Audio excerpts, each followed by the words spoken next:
എല്ലാവർക്കും നമസ്കാരം. ഞാൻ പ്രദീപ് മുഖത്തല. നല്ലൊരു റിവിഷൻ ക്ലാസ്സുമായിട്ടാണ്, നല്ലൊരു ഹോട്ട് ടോപ്പിക്സുമായിട്ടാണ് ഇന്ന് നിങ്ങളുടെ മുമ്പിലേക്ക് വന്നത്. എല്ലാ ഇമ്പോർട്ടൻറ്റ് ടോപ്പിക്കാണ് ഇന്നത്തത്. പരീക്ഷയ്ക്ക് പലതവണ ഡിഗ്രി ലെവൽ ചോദിച്ച ക്വസ്റ്റ്യനുമായി ബന്ധപ്പെട്ട് ഞാൻ എഴുതിയെടുത്തുകൊണ്ട് വന്നതാണ്. ഇന്നും 5 ടോപ്പിക്കുകളുമായിട്ടാണ് വന്നത്. കഴിഞ്ഞ ആഴ്ച നമ്മൾ ഇതുവരെ നടന്ന വൈസ്രോയിമാർ ഗവർണർ ജനറൽ പരിഷ്കാരങ്ങൾ ഫുള്ള് എന്തൊക്കെ PSC പരീക്ഷയ്ക്ക് ചോദിക്കാൻ പറ്റുമോ മാക്സിമം അത് എന്നുണ്ട്. ഓക്കെ, സെറ്റായിട്ട് പഠിക്കുക. നല്ല പരീക്ഷകളാണ് നിങ്ങളുടെ മുമ്പിലേക്ക് വന്നത്. ആ പരീക്ഷകൾ തീർച്ചയായിട്ടും നിങ്ങൾ നേടിയെടുക്കണം. കുറച്ച് മെനക്കെട്ടാൽ, ഒന്നും മെനക്കെട്ട് കഴിഞ്ഞാൽ തീർച്ചയായിട്ടും പൂർണ്ണമായും ഡെഡിക്കേറ്റ് ചെയ്യുക. അതേ എനിക്ക് പറയാനുള്ളൂ. ഡെഡിക്കേറ്റ് ചെയ്യുക എന്ന് പറഞ്ഞാൽ എന്താ?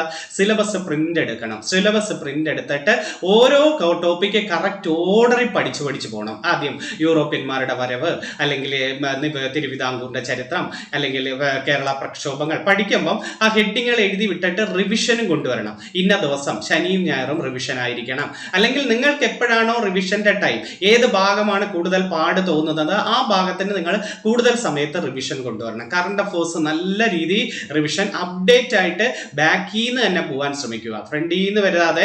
ഈ വർഷം ഇപ്പം 26 തുടങ്ങിയപ്പം ജനുവരി തൊട്ട് ഇങ്ങോട്ടും പോകണം. കറക്റ്റ് ഡിസംബർ, നവംബർ, ഒക്ടോബർ അങ്ങനെ പഠിച്ച് റിവിഷൻ നടത്തുകയും വരണം കേട്ടോ. അപ്പോൾ അതൊന്ന് സെറ്റ് ആവും. അപ്പം നല്ല ജോലി സ്വപ്നം കണ്ട് മുന്നോട്ട് യാത്രകൾ ചെയ്താൽ തീർച്ചയായിട്ടും നിങ്ങൾക്ക് പ്രയോജനപ്പെടും.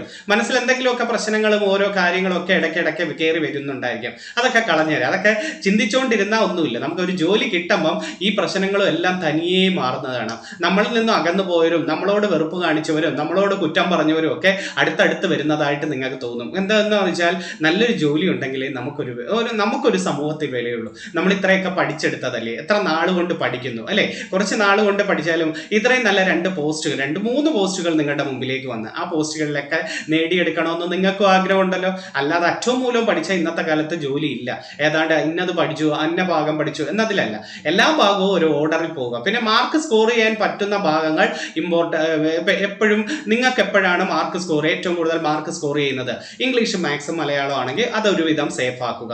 അതുപോലെ എന്ത് ചെയ്യണം? ഭരണഘടന, സുപ്രധാന നിയമങ്ങൾ, ഇതൊക്കെ ഒരുവിധം മാർക്ക് സ്കോർ ചെയ്യാൻ പറ്റുമെങ്കിൽ അതും സ്കോർ ചെയ്യാൻ പറ്റണം എന്ന രീതിയിൽ സ്റ്റേറ്റ്മെന്റ് ചോദ്യങ്ങളൊക്കെ വന്നു കഴിഞ്ഞാൽ തെറ്റാതെ എഴുതാം അല്ലേ? അതുപോലെ എക്കണോമിക്സ് ആയാലും ജോഗ്രഫി ആയാലും ഹിസ്റ്ററി ആയാലും കുറേശ്ശെ ഒന്ന് മെനക്കെടും. അപ്പൊ ഞാൻ വാരി വലിച്ചു കുത്തിയിരുന്ന പഠിച്ചില്ലെങ്കിലും ഏറ്റവും കൂടുതൽ ഇമ്പോർട്ടന്റ് വരുന്ന ഭാഗങ്ങൾ നിങ്ങൾക്ക് കുറേ ക്വസ്റ്റ്യൻ കാണുമ്പോൾ നിങ്ങൾക്ക് തന്നെ മനസ്സിലാവുമല്ലോ. കേരള നവോത്ഥാന നായകരും അവരുടെ വർഷങ്ങൾ, അല്ലെങ്കിൽ ഇന്ത്യൻ സ്വാതന്ത്ര്യ സമര സേനാനികൾ അവരുടെ പത്രങ്ങൾ, 1857 റിവോൾട്ടിലെ നേതാക്കന്മാർ, ഇങ്ങനെയൊക്കെ പറഞ്ഞായിരിക്കുമല്ലോ കൂടുതലും ചോദിക്കുന്നത്. അപ്പോൾ അതിനൊക്കെ ഇന്ന് പ്രാധാന്യം കൊടുക്കുക. ഓക്കെ, ആദ്യം കുറച്ചു നേരം ഒന്ന് റിവിഷൻ നടത്തട്ടെ. പഴയതൊക്കെ ഓർമ്മയുണ്ടോ എന്നൊക്കെ. 1857 വിപ്ലവത്തിൽ ഗറില്ല യുദ്ധമുറ പ്രയോഗിച്ച നേതാവ് ആരായിരുന്നു? ഗറില്ല യുദ്ധമുറ പ്രയോഗിച്ച നേതാവ് നമ്മുടെ താന്തിയ തോപ്പിയാണ് അല്ലെ? താന്തിയ തോപ്പി യഥാർത്ഥ നാമം എന്തായിരുന്നു? താന്തിയ തോപ്പി രാമചന്ദ്ര പാണ്ഡുരംഗ്. താന്തിയ തോപ്പിയുടെ യഥാർത്ഥ നാമം എന്താണ്? രാമചന്ദ്ര പാണ്ഡുരംഗ്. നാനാ സാഹിബിന്റെ പട്ടാള മേധാവി അല്ലേ? നാനാ സാഹിബിന്റെ പട്ടാള മേധാവിയാണ് താന്തിയ തോപ്പി എന്ന് പറയുന്നത് അല്ലേ? നാനാ സാഹിബിന്റെ യഥാർത്ഥ നാമം ദോണ്ടു പന്ത് എന്നതാണ്. താന്തിയ തോപ്പിയുടേത് രാമചന്ദ്ര പാണ്ഡുരംഗ് ആണെങ്കിൽ നാനാ സാഹിബിന്റെ യഥാർത്ഥ നാമം എന്താണ്? ദോണ്ടു പന്ത് എന്നതാണ്. നാനാ സാഹിബിനെ നാട് കടത്തിയത് നേപ്പാളിലേക്കാണ് കേട്ടോ. നാനാ സാഹിബിനെ നാട് കടത്തിയത് നേപ്പാളിലേക്കോ, അല്ലെങ്കിൽ പലായനം ചെയ്തത് എങ്ങോട്ടെന്ന് ചോദിച്ചിട്ടുണ്ട്, നേപ്പാളിലേക്കും. പക്ഷെ നമ്മുടെ ബഹദൂർ ഷാ സെക്കൻഡ് ഉണ്ടല്ലോ, അന്നത്തെ മുഗൾ രാജാവ്, 1857 വിപ്ലവം നടക്കുമ്പോൾ മുഗൾ രാജാവായിരുന്നു ചോദിച്ചാൽ ബഹദൂർ ഷാ സെക്കൻഡ് അല്ലേ? ബഹദൂർ ഷാ സെക്കൻഡിനെ നാട് കടത്തിയത് റംഗൂണിലേക്കാണ് ബഹദൂർ ഷാ സെക്കൻഡിനെ നാട് കടത്തിയത്.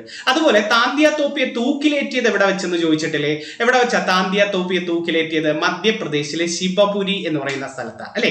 മധ്യപ്രദേശിലെ ശിവപുരി എന്ന് പറയുന്ന സ്ഥലത്താണ് താന്തിയ തോപ്പിയെ തൂക്കിലേറ്റിയത് എന്ന് പറയുന്നത്. അപ്പം 1857 ബുദ്ധി കേന്ദ്രം എന്ന് വിളിക്കുന്നത് ആരാണ്? നാനാ സാഹിബാണ്. 1857 വിപ്ലവത്തിന്റെ വന്ധ്യവയോധികൻ എന്ന് വിളിക്കുന്നത് ആരെയാണ്? വന്ധ്യവയോധികൻ കൺവർ സിംഗ് ആണ് അല്ലെ? 1857 വിപ്ലവത്തിന്റെ വന്ധ്യവയോധികൻ ആരാണ്? കൺവർ സിംഗ്. 1857 വിപ്ലവത്തിന്റെ പ്രവാചകൻ എന്നും അംബാസിഡർ എന്നൊക്കെ വിളിക്കുന്നത് സലിമുള്ള ഖാനെ അല്ലേ? പ്രവാചകൻ എന്നും അംബാസിഡർ എന്ന് വിളിക്കുന്നതൊക്കെ സലിമുള്ള ഖാൻ. എന്നാ ഡേറ്റ്? 1857 വിപ്ലവം നടന്ന ഡേറ്റ് മെയ് 10 അല്ലെ? ഒന്നാം സ്വാതന്ത്ര്യ സമരം നടന്ന ഡേറ്റ് എന്നാണ്? 1857 മെയ് മാസം 10. എവിടാ? മീററ്റിൽ അല്ലെ? മീററ്റ്, സൂററ്റും ഉണ്ട് നമുക്ക്. മീററ്റ് ഉത്തർപ്രദേശും സൂററ്റ് ഗുജറാത്തുമാണ്. മീററ്റ് ഉത്തർപ്രദേശും സൂററ്റ് എവിടാണ്? ഗുജറാത്തിലുമാണ് അല്ലെ? ഏറ്റവും 1857 വിപ്ലവം ഏറ്റവും കൂടുതൽ വ്യാപിച്ചത് എവിടെയെന്ന് ചോദിച്ചിട്ടുണ്ട്. ഏറ്റവും കൂടുതൽ വ്യാപിച്ച സംസ്ഥാനം ചോദിച്ചാൽ ഉത്തർപ്രദേശ് തന്നെ നമ്മൾ പറയണ്ടേ. ഏറ്റവും കൂടുതൽ വ്യാപിച്ച സംസ്ഥാനം ഏതാണ്? ഉത്തർപ്രദേശ് തന്നെയാണ്. അതുപോലെ അതുമായി ബന്ധപ്പെട്ട 1857 വിപ്ലവവുമായി ബന്ധപ്പെട്ട് ഇറക്കിയ ഒരു പ്രശസ്ത പെയിന്റിംഗ് ആണ് relief of Lucknow. Relief of Lucknow എന്ന പെയിന്റിംഗ് തോമസ് ജോൺസ് ബാർക്കർ എന്ന് പറയുന്ന ആളുടെ, തോമസ് ജോൺസ് ബാർക്കർ ആണ് റിലീഫ് ഓഫ് ലക്നൗ എന്ന് പറയുന്ന പ്രശസ്ത പെയിന്റിംഗ് വരച്ചതാരെന്ന് ചോദിച്ചിട്ടുണ്ട്. അങ്ങനെ കുറെ കൃതികളും അതിന്റെ വിപ്ലവ നേതാക്കളെയൊക്കെ പഠിച്ചു വെക്കണം. റാണി ഝാൻസി ലക്ഷ്മിഫായിയെ കുറിച്ചൊക്കെ, അത് അവരുടെ പേരിൽ ഒരു മറൈൻ നാഷണൽ പാർക്ക് ഉണ്ട്. ഝാൻസി റാണിയുടെ പേരിൽ മറൈൻ നാഷണൽ പാർക്ക് ആൻഡമാനിൽ സ്ഥിതി ചെയ്യുന്നുണ്ട് കേട്ടോ, ആൻഡമാനിൽ സ്ഥിതി ചെയ്യുന്നുണ്ട്. അതുപോലെ INA വനിതാ വിഭാഗത്തിന്റെ പേരും ഝാൻസി റാണി റെജിമെന്റ് എന്നല്ലേ. സുഭാഷ് ചന്ദ്രബോസിന്റെ INA വനിതാ വിഭാഗം അറിയപ്പെടുന്ന പേരും എന്താണ്? ഝാൻസി റാണി റെജിമെന്റ് എന്നതാണ്. അത് നല്ലൊരു പോയിന്റ് ആയിരുന്നു. പിന്നെ ഈ റാണി ലക്ഷ്മിഫായിയുടെ യഥാർത്ഥ നാമം മണികർണിക എന്നതാണ്. മണികർണി, അവരെയാണ് ഇരുണ്ട പശ്ചാത്തലത്തിൽ പ്രകാശമാർന്ന ബിന്ദു എന്ന് വിളിച്ചത് ജവഹർലാൽ നെഹ്റു ആണ്. അപ്പൊ ഝാൻസി റാണിയെ ഇരുണ്ട പശ്ചാത്തലത്തിൽ പ്രകാശമാർന്ന ബിന്ദു എന്ന് വിളിച്ചത് ആരാണ്? ജവഹർലാൽ നെഹ്റു ആണ്. അതുപോലെ വിപ്ലവകാരികളുടെ സമുന്നത നേതാവ് എന്ന് ഝാൻസി റാണിയെ വിളിച്ചത് ഹൂഗ്രോസ് ആണ്. വിപ്ലവകാരികളുടെ സമുന്നത നേതാവ് എന്ന് ഝാൻസി റാണിയെ വിളിച്ചത് ആരാണ്? ഹൂഗ്രോസ് ആണ്. ഓക്കെ, അപ്പം താന്തിയ തോപ്പിയെ തൂക്കിലേറ്റിയത് എവിടെ വെച്ചാ? മധ്യപ്രദേശിലെ ശിവപുരിയിൽ വെച്ചാണ് താന്തിയ തോപ്പിയെ തൂക്കിലേറ്റിയത്. മധ്യപ്രദേശിലാണ് ഏറ്റവും കൂടുതൽ വനമുള്ള ഇന്ത്യൻ സംസ്ഥാനം. ഇന്ത്യയിലെ ഏറ്റവും കൂടുതൽ വനമുള്ള സംസ്ഥാനം ഏതാ? മധ്യപ്രദേശാണ്. വനം കുറവ് എവിടെയെന്ന് ചോദിച്ചാൽ ഹരിയാനയാണ് പറയുന്നത്. വനം ഏറ്റവും കൂടുതൽ മധ്യപ്രദേശ്. പിന്നെ അവിടെ ഒരു ശ്രദ്ധിക്കേണ്ട ഒരു ക്വസ്റ്റ്യൻ ഉണ്ട്. ശതമാനാടിസ്ഥാനത്തിൽ വനം കൂടുതൽ മിസോറാമിനാണ്. ശതമാനാടിസ്ഥാനത്തിൽ വനം കൂടുതൽ എവിടെയാണ്?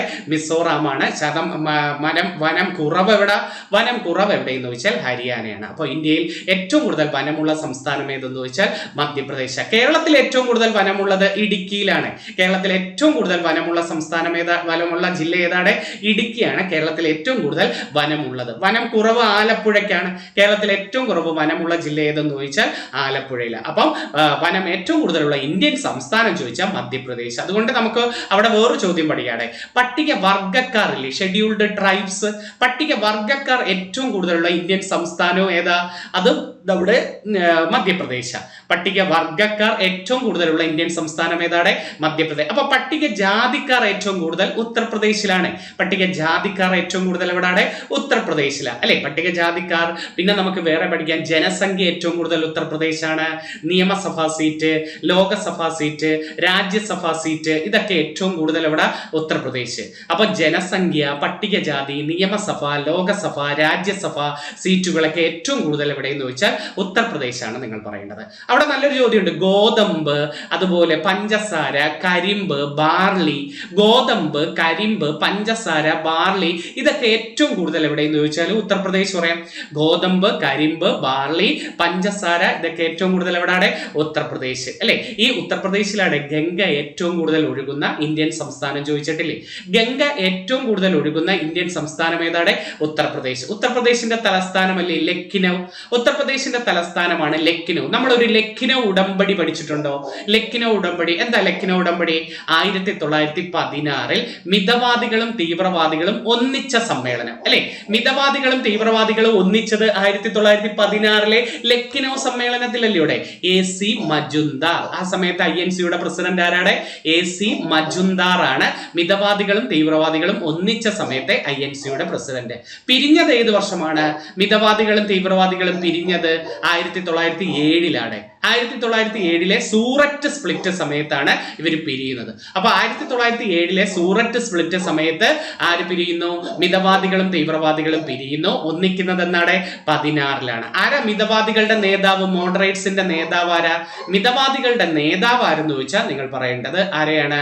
നമ്മുടെ ഗോപാലകൃഷ്ണ ഗോഖലെ. മിതവാദികളുടെ നേതാവ് ഗോപാലകൃഷ്ണ ഗോഖലെയും തീവ്രവാദികളുടെ നേതാവ് 3 പേരാണ്. ലാൽ ബാൽ പാൽ എന്നല്ലേ പറയുന്നത്. ലാലാ ലജ്പത് റായ്, ബിപിൻ ചന്ദ്രപാൽ, ബാലഗംഗാധര തിലകൻ, ഇവരാണ് തീവ്രവാദികളുടെ നേതാവ്. അപ്പൊ മിതവാദികളുടെ നേതാവ് ഗോപാലകൃഷ്ണ ഗോഖലെ. ഗാന്ധിജിയുടെ രാഷ്ട്രീയ ഗുരു എന്ന് വിളിക്കുന്നത് ഗോപാലകൃഷ്ണ ഗോഖലെയാണ്. ഗാന്ധിജിയുടെ രാഷ്ട്രീയ ഗുരു എന്നറിയപ്പെടുന്നത് ആരെയാണ്? ഗോഖലെയാണ്. ഗോഖലെ രൂപീകരിച്ച സംഘടനയാണ് servants of India society. Gokhale രൂപീകരിച്ച സംഘടനയുടെ പേരെന്താണ്? Servants of India society. 1905 servants of India society രൂപീകരിച്ചത് ആരാണ്? ഗോപാലകൃഷ്ണ കൃഷ്ണ ഗോഖലെയാണ് അല്ലെ. നേഷൻ എന്ന പത്രം ഗോഖലെയുടെയാണ്. നേഷൻ എന്ന പത്രം ആരുടെയാണ്? ഗോഖലെ. നാഷണൽ ഹൊറാൾഡ് എന്ന പത്രം ജവഹർലാൽ നെഹ്റുവിന്റെയാണ്. നാഷണൽ ഹൊറാൾഡ് എന്ന പത്രം ആരുടെയാണ്? ജവഹർലാൽ നെഹ്റു. വന്ദേ മാതരം എന്നൊരു പത്രമുണ്ട്. വന്ദേ മാതരം എന്നൊരു ഉറുദു പത്രം ലാലാ ലജ്പത് റായിയുടെ. അപ്പൊ നേഷൻ എന്ന പത്രം ഗോഖലെ, വന്ദേ മാതരം എന്ന പത്രം ആരുടെയാണ്? അത് ലാലാ ലജ്പത് റായിയുടെയാണ് വന്ദേ മാതരം. സംവാദ് കൗമുദിയും മിറാത്തുൽ അക്ബറും ആരുടെ പത്രമാണ്? സംവാദ് കൗമുദി, മിറാത്തുൽ അക്ബർ അത് രാജാ റാം മോഹൻ റോയുടെ പത്രമാണ്. സംവാദ് കൗമുദി, മിറാത്ത് ഉൾ അക്ബർ. ന്യൂ ഇന്ത്യയും കോമൺവീൽ എന്നീ പത്രങ്ങൾ ആരുടെയാണ്? ന്യൂ ഇന്ത്യയും കോമൺവീൽ എന്നീ പത്രങ്ങൾ ആനി ബസന്റിന്റെയാണ്. ന്യൂ ഇന്ത്യയും കോമൺവീൽ എന്നീ പത്രങ്ങൾ ആരുടെയാണ്? Annie Besant. അൽ ഹിലാൽ, അൽ ബലാഖ് എന്നീ പത്രങ്ങൾ ആരുടെയാ? അൽ ഹിലാൽ, അൽ ബലാഖ് പത്രങ്ങൾ മൗലാന അബുൽ കലാം ആസാദിന്റെ പത്രമാണ് അൽ ഹിലാൽ, അൽ ബലാഖ് എന്നീ പത്രങ്ങൾ. അപ്പൊ കേസരി മറാത്ത ആരുടെയാ? ബാലഗംഗാധര തിലകന്റെ. ബോംബെ ക്രോണിക്കിൾ ആരുടെയാ? ഫിറോസ് ഷാ മേത്തയുടെ. കേസരി മറാത്തയും ബാലഗംഗാധര തിലകന്റെയും ബോംബെ ക്രോണിക്കിൾ ആരുടെയാണ്? ഫിറോസ് ഷാ മേത്രയുടെ പത്രമാണ്. ക്രൊമേഡ് ആരുടെയാണെന്നറിയാമോ? ക്രൊമേഡ് എന്ന പത്രം മൗലാന മുഹമ്മദ് അലി. മൗലാന മുഹമ്മദ് അലി. ഓക്കെ. അപ്പൊ അൽ ഹിലാൽ, അൽ ബലാഖ് എന്നീ പത്രങ്ങൾ ആരുടെയാ? മൗലാന അബുൽ കലാം ആസാദ് അല്ലെ. മൗലാന അബുൽ കലാം ആസാദ് അല്ലിയുടെ ഇന്ത്യയുടെ ആദ്യത്തെ വിദ്യാഭ്യാസ മന്ത്രി ആണ്. ഇന്ത്യയുടെ ആദ്യത്തെ വിദ്യാഭ്യാസ മന്ത്രിയും ബ്രിട്ടീഷ് ഇന്ത്യയിൽ INC-യിൽ ഏറ്റവും കൂടുതൽ കാലം ഇരുന്ന വ്യക്തി. ബ്രിട്ടീഷ് ഇന്ത്യയിൽ INC-യിലെ തുടർച്ചയായി ഏറ്റവും കൂടുതൽ കാലം പ്രസിഡന്റ് ആയത് 40 മുതൽ 46 വരെ തുടർച്ചയായി INC-യുടെ പ്രസിഡന്റ് ആയത് ആരാ? മൗലാന അബുൽ കലാം ആസാദ്. ഇന്ത്യയുടെ ആദ്യത്തെ വിദ്യാഭ്യാസ മന്ത്രി മൗലാന അബുൽ കലാം ആസാദ് ആണ്. ഇദ്ദേഹത്തിന്റെ ജന്മദിനമാണ് നവംബർ 11. നമ്മൾ ഏത് ദിനമായിട്ട് പറയുന്നത്? വിദ്യാഭ്യാസ ദിനമായിട്ട് പറയുന്നത്. അപ്പൊ നവംബർ 11 ഇന്ത്യയിൽ വിദ്യാഭ്യാസ ദിനം. ആരുടെ ജന്മദിനമാണ്? മൗലാന അബുൽ കലാം ആസാദിന്റെ ജന്മദിനമാണ് നവംബർ 11. നവംബർ 26 ഏത് ദിനമാണ്? നവംബർ 26 ഭരണഘടനാ ദിനം, നിയമദിനം, ദേശീയ ക്ഷീരദിനം അല്ലെ. ദേശീയ ക്ഷീരദിനം ഉണ്ടല്ലോ. ക്ഷീരദിനം എന്തെന്ന് ചോദിച്ചാൽ നവംബർ 26 വർഗീസ് കുര്യന്റെ ജന്മദിനമാണ് നമ്മൾ ദേശീയ ക്ഷീരദിനമായിട്ട് പറയുന്നത്. അപ്പൊ ദേശീയ ക്ഷീരദിനമായി നവംബർ 26 പറയുന്നത് ആരുടെ ജന്മദിനമാണ്? വർഗീസ് കുര്യന്റെ. ആരാ വർഗീസ് കുര്യൻ? ഇന്ത്യൻ ധവള വിപ്ലവത്തിന്റെ പിതാവ്. ഇന്ത്യൻ ധവള വിപ്ലവത്തിന്റെ പിതാവ് ആരെന്ന് ചോദിച്ചാൽ, വൈറ്റ് റവല്യൂഷൻ ഉണ്ടല്ലോ, ധവള വിപ്ലവത്തിന്റെ പിതാവ് ആരെന്ന് ചോദിച്ചാൽ നമ്മൾ പറയേണ്ടത് ആരാണ്? വർഗീസ് കുര്യൻ. ഏത് ജില്ലക്കാരൻ? കോഴിക്കോടുകാരൻ. വർഗീസ് കുര്യൻ കോഴിക്കോട് ജായന. I too have a dream, unfinished dream അദ്ദേഹത്തിന്റെ പ്രശസ്ത 2 കൃതികളാണ്. ഐ ടു ഹാവ് എ ഡ്രീമും അൺഫിനിഷ്ഡ് ഡ്രീമും ആരുടെ കൃതിയാണ്? നമ്മുടെ വർഗീസ് കുര്യന്റെ കൃതിയാണ്. വർഗീസ് കുര്യന്റെ ധവള വിപ്ലവവുമായി സഹകരിക്കുന്ന വിദേശ രാജ്യമാണ് സ്വിറ്റ്സർലൻഡ്. അപ്പൊ വർഗീസ് കുര്യന്റെ അല്ലെങ്കിൽ ഇന്ത്യയിൽ പാലും പാലുൽപ്പന്നവുമായി സഹകരിക്കുന്ന വിദേശ രാജ്യം ഏതെന്ന് ചോദിച്ചിട്ടുണ്ട്. ഏതാ? സ്വിറ്റ്സർലൻഡുകാരാണ്. പാലും പാലുൽപ്പന്നവുമായി സഹകരിക്കുന്ന വിദേശ രാജ്യം ഏതാണ്? സ്വിറ്റ്സർലൻഡുകാരാണ്. ധവള വിപ്ലവം ആരംഭിച്ച പഞ്ചവത്സര പദ്ധതി 4ാം പഞ്ചവത്സര പദ്ധതിയാണ്. 4ാം പഞ്ചവത്സര പദ്ധതിയിലാണ് ധവള വിപ്ലവം ആരംഭിക്കുന്നത്. 3ാം പഞ്ചവത്സര പദ്ധതിയിലാണ് നമ്മൾ എന്ത് ആരംഭിക്കുന്നത്? ഹരിത വിപ്ലവം ആരംഭിക്കുന്നത്. അപ്പൊ ഹരിത വിപ്ലവം ആരംഭിച്ചത് 3ാം പഞ്ചവത്സര പദ്ധതിയിലും ധവള വിപ്ലവം ആരംഭിച്ചത് 4ാം പഞ്ചവത്സര പദ്ധതി. ആ ഓപ്പറേഷന്റെ പേരല്ലേ ഓപ്പറേഷൻ ഫ്ലഡ്. ധവള വിപ്ലവവുമായി ബന്ധപ്പെട്ട ഓപ്പറേഷൻ ഏതാണ്? Operation flood. ഏത് വർഷം? 1970-ലാണ്. ഓപ്പറേഷൻ ഫ്ലഡ് ഏത് വർഷമാണ്? 1970-ലാണ്. അപ്പൊ ധവള വിപ്ലവവുമായി സഹകരിക്കുന്ന വിദേശ രാജ്യം ഏതാണ്? വിദേശ രാജ്യം സ്വിറ്റ്സർലൻഡ് ആണ്. ഓക്കെ. 3ാം പഞ്ചവത്സര പദ്ധതിയിൽ ഹരിത വിപ്ലവം വന്നെങ്കിൽ 4ാം പഞ്ചവത്സര പദ്ധതിയിൽ എന്താണ് വന്നത്? 4ാം പഞ്ചവത്സര പദ്ധതിയിൽ ധവള വിപ്ലവം. 5ാം പഞ്ചവത്സര പദ്ധതിയിൽ ഏതാണ് വന്നത്? അത് ബ്ലൂ റവല്യൂഷൻ, നീല വിപ്ലവം വന്നത്. നീല വിപ്ലവം മത്സ്യോൽപ്പന്നങ്ങളുമായി ബന്ധപ്പെട്ടതാണ് കേട്ടോ. അപ്പം 3ാം പഞ്ചവത്സര പദ്ധതിയിൽ ഹരിത വിപ്ലവം, 4ാം പഞ്ചവത്സര പദ്ധതിയിൽ ധവള വിപ്ലവം, 5ാം പഞ്ചവത്സര പദ്ധതിയിൽ ഏതാണ്? നീല വിപ്ലവവുമായി ബന്ധപ്പെടുന്നു. ഓർത്തു വെച്ചിരിക്കണേ. എന്നാ പഞ്ചവത്സര പദ്ധതി ആരംഭിച്ചത്? പഞ്ചവത്സര പദ്ധതി ആരംഭിച്ചത് 1951 ഏപ്രിൽ 1. 51 ഏപ്രിൽ 1 പഞ്ചവത്സര പദ്ധതി ആരംഭിച്ചത്. പഞ്ചവത്സര പദ്ധതികൾക്ക് രൂപരേഖ നൽകുന്നത് ആസൂത്രണ കമ്മീഷനും അന്തിമ അനുമതി നൽകുന്നത് NDC ആണ്, ദേശീയ വികസന സമിതിയുമാണ്. അപ്പൊ പഞ്ചവത്സര പദ്ധതികൾക്ക് രൂപരേഖ നൽകുന്നത് ആരാണ്?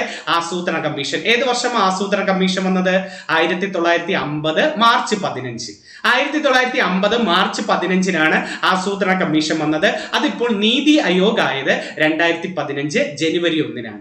2015 ജനുവരി 1-നാണ് അത് നീതി ആയോഗ് ആയത്. അപ്പൊ ആസൂത്രണ കമ്മീഷൻ വന്നത് എന്നാണ് 50 ജനുവരി 25-നാണ്. അല്ല, ജനുവരി അല്ല, മാർച്ച് 15-ന്. 1950 മാർച്ച് 15-നാണ് ആസൂത്രണ കമ്മീഷൻ വരുന്നത് അല്ലെ. അപ്പൊ പഞ്ചവത്സര പദ്ധതികൾക്ക് രൂപരേഖ നൽകുന്നത് ആസൂത്രണ കമ്മീഷനും അന്തിമ അനുമതി നൽകുന്നത് NDC. NDC എന്നാ വന്നത്?